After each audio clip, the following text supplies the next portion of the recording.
Sopir bus yang menjadi korban kecelakaan bus di Subang bercerita bagaimana kronologi kejadian kecelakaan. Kepada Kompas TV, sopir bus menjelaskan jika kecelakaan terjadi begitu cepat.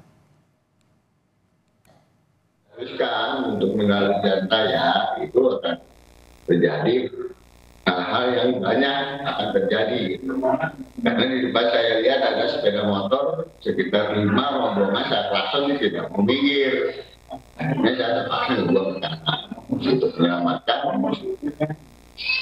daripada lebih banyak korban yang di depan.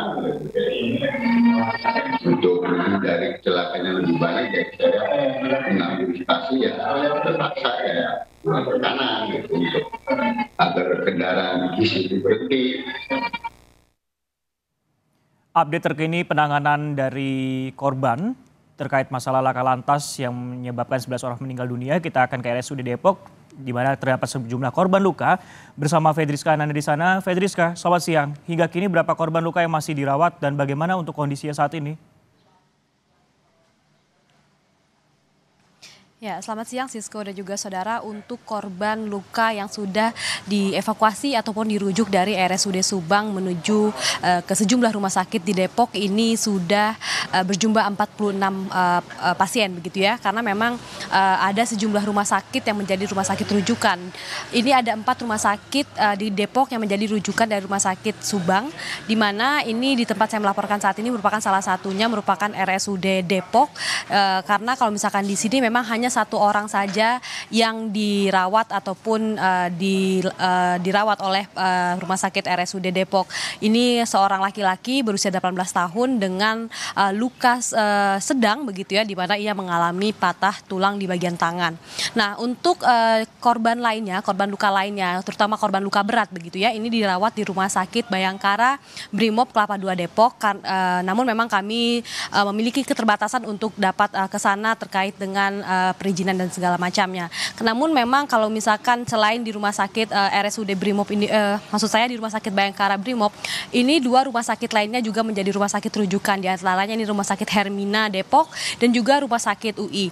Nah, terkait dengan korban yang mengalami luka berat, ini difokuskan ataupun dialokasikan ke rumah sakit tadi saya sebut di rumah sakit Brimob dan juga rumah sakit Universitas Indonesia. Di mana kalau misalkan untuk tadinya saya dapatkan juga informasi bahwa karena memang di rumah sakit RSUD Depok ini tadinya juga akan dirujuk sejumlah korban, namun memang terkait dengan kendala tidak memiliki spesialis syaraf begitu ya, jadi sehingga memang rumah sakit menolak untuk menerima rujukan sehingga dialihkan ke rumah sakit Hermina. Namun Sisko, dari ke-46 korban yang sudah dirujuk dari RSUD Subang ini, memang 3 diantaranya masih berada di rumah sakit Subang karena memang harus mengalami ataupun menjalani tindakan tanggap darurat langsung di rumah sakit Subang sehingga belum dapat dilakukan rujukan ataupun evakuasi ke rumah sakit di Depok. Sisko. Baik, 46 korban ini dirujuk ke sejumlah rumah sakit, salah satunya di tempat Anda melaporkan di RSUD Depok.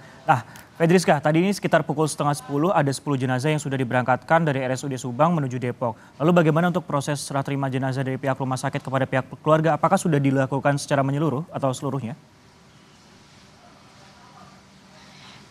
Ya, Sisko, ini juga yang menjadi menarik bahwa tadinya ketika akan dibawa ke 10 jenazah ini dari rumah sakit Subang, ini tadinya untuk skenario pertama ini akan dibawa ke rumah sakit ataupun RSUD Depok.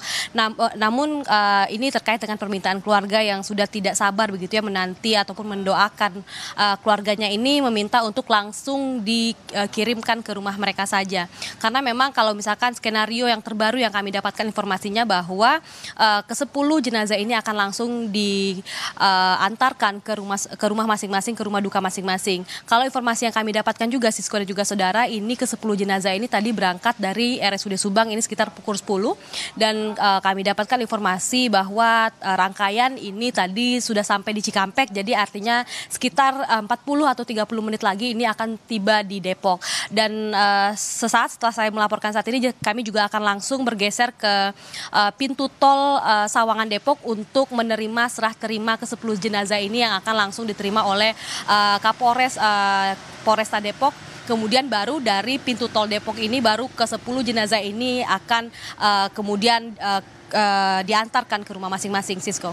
Baik, kurang dari 1 jam lagi untuk jenazah akan dilakukan serah terima di pintu tol Depok. Terima kasih atas laporan Anda, Fedriska Ananda dari RSUD Depok, Jawa Barat.